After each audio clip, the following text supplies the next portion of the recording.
أعوذ بالله من الشيطان الرجيم بسم الله الرحمن الرحيم آيت نمبر 262 الذين ينفقون أموالهم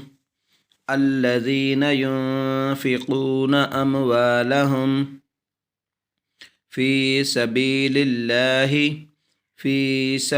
الله ثم لا يتبعون ما أنفقوا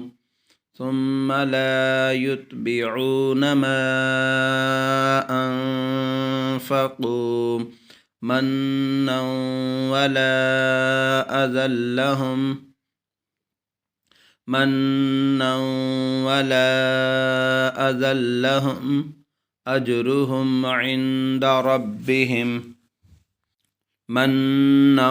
ولا أذى لهم أجرهم عند ربهم ولا خوف عليهم ولا هم يحزنون الذين ينفقون أموالهم في سبيل الله ثم لا يتبعون ما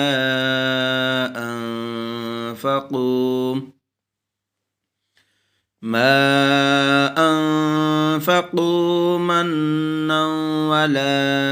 أذى لهم أجرهم عند ربهم ولا خوف عليهم ولا هم يحزنون